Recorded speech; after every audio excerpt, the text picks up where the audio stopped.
Bonjour, êtres du petit peuple, elfes, fées, corrigans. Un grand merci à tous les abonnés qui ont rejoint la chaîne dernièrement.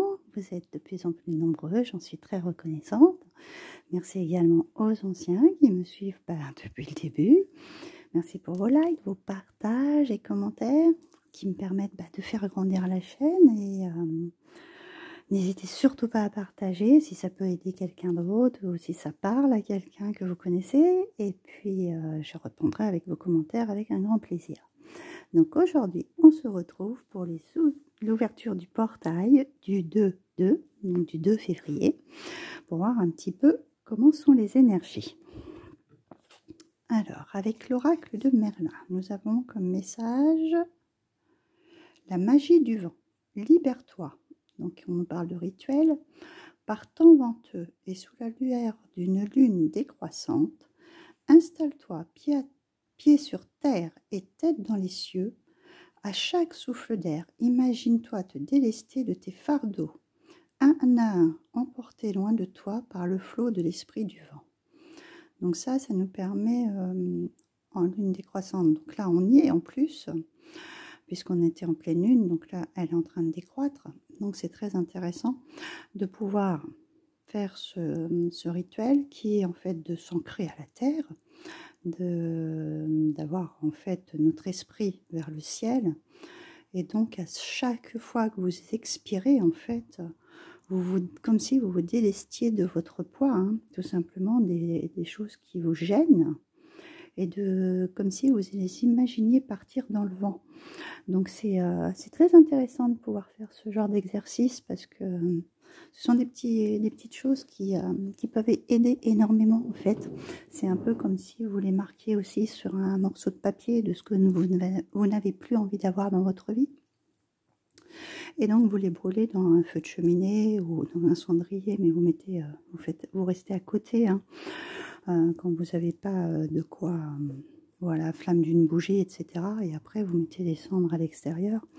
Mais ça permet en fait de se libérer de certains poids. C'est des petits rituels, des petites techniques qui permettent d'évacuer certaines choses qui sont un petit peu pesantes. Alors ensuite, je vous ai pris l'oracle de Gaïa pour avoir des messages un petit peu complémentaires sur cette pleine lune. Donc nous avons la caverne qui nous parle d'isolement. Nous avons la chouette qui nous parle de prudence, le pendule avec la clarté, le berger de la nuit avec les épreuves et le feu avec la passion. Donc là, clairement, je pense qu'on se retrouve dans une période d'un petit peu d'introspection. On nous demande d'agir prudemment, hein, parce que peut-être vous êtes en train de mettre des choses en place et donc de ne pas les divulguer, hein, de garder ça pour vous pour le moment. Quand je vois la caverne d'isolement, je pense un petit peu à l'ermite qui a cette introspection sur lui-même de façon à voir les choses un peu plus clairement, parce que en fait, la chouette c'est ça aussi, hein. Donc quand on voit la clarté, c'est l'animal qui voit dans la nuit, hein. Il a une perception autre que certains animaux. Il ressent, il est prudent, il agit, son regard est perçant, voilà. Et donc moi, quand il y a le pendule derrière avec cette clarté, ça permet d'y voir un petit peu plus clairement les choses, voilà, tout simplement, de suivre son intuition aussi. C'est très drôle parce qu'on a quand même le berger de la nuit avec une chouette, ces deux animaux nocturnes, et celle-ci nous parle d'épreuve, d'accord, et là on nous parle de prudence. Donc moi personnellement, ce que je ressens, c'est que le fait est que vous avez des épreuves que vous êtes en train de traverser des épreuves, et pour y voir plus clair, c'est rien de tel que de s'isoler pour justement faire le point et d'avoir l'esprit beaucoup plus clair afin de pouvoir agir, d'accord? Parce qu'il va avoir ce feu intérieur pour pouvoir passer à l'action.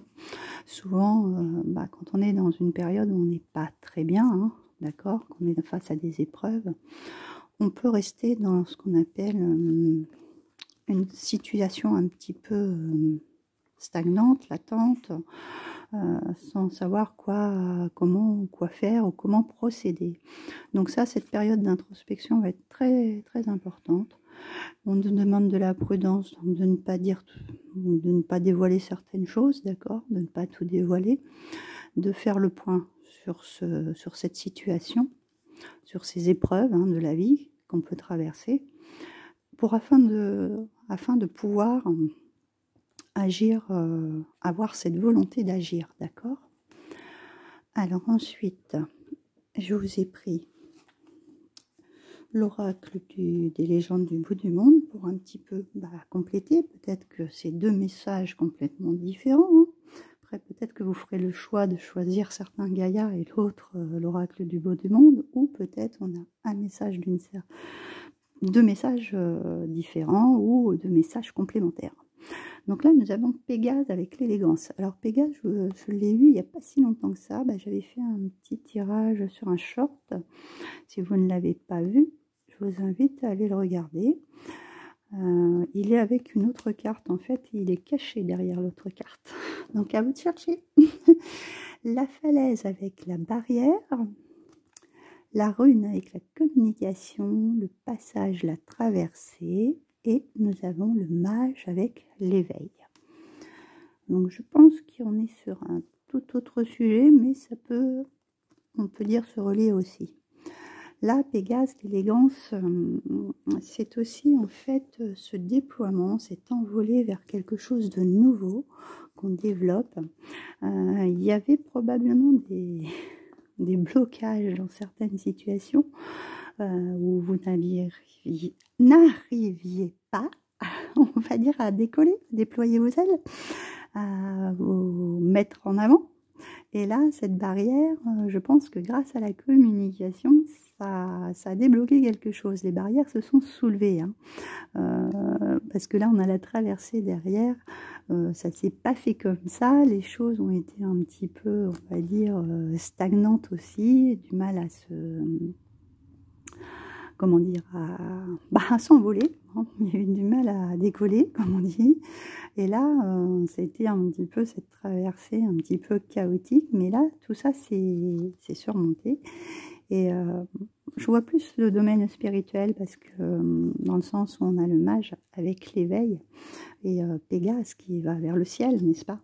Donc, plus cette communication qui est beaucoup plus fluide. Avec l'autre monde, voilà. Là, il y a vraiment eu peut-être des barrières, du mal à communiquer avec l'autre côté, des choses qui bloquaient. Peut-être que vous aviez peur, tout simplement, ou que vous aviez du mal à percevoir les messages. Des fois, c'est une traversée un petit peu, on va dire, chaotique. À savoir que on ne reçoit pas des messages tous les jours. C'est pas comme ça que ça se passe. Je trouve que il y a des choses à percevoir. Il y a des bons moments. Il y a pour avoir des ressentis, des communications. On a des fois des choses qui viennent comme ça d'un seul coup et ça se passe pas tous les jours. C'est pas n'importe qui. Ça peut arriver à n'importe quelle heure, à n'importe quel moment. Même des fois, dans des moments où vous n'êtes pas du tout prêt à percevoir ce genre de choses, à passer à côté de signes, justement. Parce que là, il n'y a pas si longtemps que ça, j'ai sorti la carte du signe. Des fois, on ne les voit pas, ces signes, parce que on les trouve peut-être tout simplement, comment? On nous parle souvent de plumes, de pièces de monnaie, de mots sur une publicité, un camion que vous croisez dans la rue, où il y a une publicité quelconque dessus, ou un mot qui va vous rappeler quelqu'un. Mais des fois, ça peut être tellement, comment dire, pas succinct, mais furtif, que vous pouvez passer à côté et ne pas l'avoir repéré. Donc, mais pour moi, c'est pas tous les jours, c'est pas toute la journée, ça peut être très occasionnel. Vous pouvez avoir des périodes où vous n'en recevez pas. Ne vous inquiétez pas. C'est tout simplement que, déjà vous, il faut être réceptif. Il faut être dans un état d'esprit serein. être posé, et quelquefois, bah, justement, on passe à côté de ça parce qu'on n'est pas dans un état approprié pour recevoir, tout simplement. Donc, vous avez peut-être justement eu ce genre de choses. Donc là, maintenant, ça va, les barrières sont levées parce qu'on a quand même 33, 3. Si on fait les deux, 333, c'est vraiment des chiffres très spirituels. Et donc là, bah oui, la traversée peut être dure, mais 47 et 48 se suit. Donc après, bah voilà, l'éveil se fait. Donc je pense qu'il y a deux messages complètement différents. Je reprends un petit peu quand même. Quoique, on a quand même aussi la clarté, l'isolement.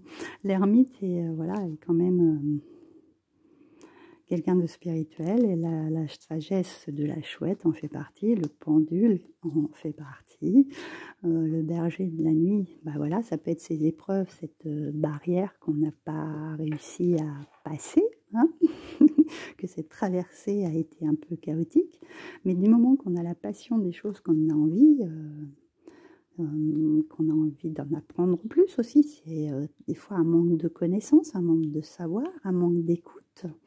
Et là, les choses se matérialisent, les choses se développent, hein, d'accord? Et donc, bah, si c'est dans un autre contexte, sachez que vous allez vous sortir de situations qui sont un petit peu, bah, peut-être un petit peu compliquées, mais grâce à la communication, vous allez soulever des barrières, hein, vous allez soulever, voilà, cette traversée, on va dire peut-être du désert, hein, parce que j'ai fait les guidances du mois de février qui sont un petit peu lourdes, et peut-être réveiller les personnes avec qui, ou les situations, prendre voilà, conscience que certaines situations ne peuvent pas durer, tout simplement, que c'est certaines épreuves de la vie nous permettent d'avancer, sont là pour nous donner des leçons. Hein, d'accord, ne prenez pas ça comme un échec ou etc. Ce sont des leçons de vie, on a quelque chose à en ressortir, d'accord. Et alors pour finir, je vous ai pris l'oracle des fées. Ok. Vraiment, il y a quelque chose de cet ordre-là. Hein. Les pleurs de la nature, pardon. Les fleurs, oui. Parce que, après les pleurs, il peut y avoir les fleurs. C'est un lapsus révélateur. Les fleurs, elles s'épanouissent. Hein. Le deuil d'une chose sacrée. Je vais y arriver. Donc, on est un chiffre 8. Hein. Déjà dans le jeu, dans les énergies du mois de février, il y a le chiffre 8. Donc le chiffre 8, c'est celui de cette année, hein, d'accord? Sachant qu'on est beaucoup sur un chiffre spirituel qui correspond, bien sûr, à un 8 inversé, le symbole de l'éternité, d'accord? Donc on est là plutôt sur des choses qu'on veut mettre et qui peuvent durer sur du long terme. Hein. On va plutôt dans ce sens-là. Mais c'est aussi le chiffre 8 correspond en astrologie à la maison 8, qui est la maison des choses qui se terminent, d'accord? Donc ça peut être tout simplement un travail, une relation, ou vraiment quelqu'un que vous perdez et qui part de l'autre côté, hein, d'accord? Ça, ça correspond à tout ça. Donc, mais bon, nous sommes dans un chiffre qui nous permet en fait un petit peu de renaissance, hein, voilà. Le chiffre 8 un peu cette image du phénix, si vous préférez, d'accord? On renaît toujours de ses cendres. C'est pour ça que je dis, au début, j'ai dit fleurs, pleurs. En fait, les pleurs, vous voyez cet arbre qui est coupé, mais même des arbres coupés, des fois, ils peuvent renaître, en fait, des branches peuvent repartir. Donc, je vais vous lire son message pour celui-ci, pour que vous ayez un petit peu plus d'informations. Bon, certes, elle n'est pas gaie d'apparence, hein, mais bon, comme je dis, quand on traverse des épreuves, il y a toujours un moment où on remonte, on ne coule pas, hein, d'accord? Quand on a touché le fond, on donne un coup de pied et puis on remonte à la surface. Alors, voici la carte d'une personne qui s'aime et qui aime la planète. Elle se passionne pour les animaux, la nature, les arbres et elle protège la terre. Elle comprend qu'elle n'est qu'une enfant face à la sagesse de toutes les créatures de cette merveilleuse planète bleue. La sagesse humaine possède plus d'une forme. L'être dépeint sur cette carte possède une grande énergie élémentaire, utile pour débarrasser l'environnement des poisons et des pollutions. Vous allez vous intéresser avec passion à la guérison de l'environnement. De même, vous serez capable de dissiper les énergies toxiques de certains lieux. Vous découvrirez peut-être que vous avez le don de dissiper le karma de l'environnement. Cette carte parle de la protection divine que certaines personnes mettent en œuvre pour la Terre. Le consultant qui tire cette carte possède l'énergie d'un combattant de la Terre. Il est habité de l'esprit de la Terre, du grand tout lié à la nouvelle énergie terrestre. Nous avons toute cette capacité, quel que soit notre âge, notre religion, notre race, notre credo, notre héritage familial et nos problèmes. Le consultant a la chance d'appartenir à la nouvelle Terre. Donc là, c'est vraiment protéger aussi tout ce qu'on a autour de nous. Il y a cette tristesse, cette frustration de perdre quelque chose, mais comme je vous dis, en protégeant, voilà, on peut renaître, on peut faire renaître certaines choses. D'accord? Donc voilà pour ces ouvertures de portail. Ce mois de février, je pense, va être assez bousculant sur plein de points de vue, aussi bien sentimental, spirituel ou autre. Hein. Il y a vraiment, je pense que de grandes choses, oui, vont bousculer un petit peu sur ce mois de février. Visiblement, ça ne sera pas un mois très simple. Donc voilà pour ces énergies. Je vous retrouve très bientôt, soit pour des shorts, soit pour d'autres vidéos, hein, de toute façon, comme d'habitude. Et j'espère que vous passerez un bon mois de février et une bonne ouverture de portail.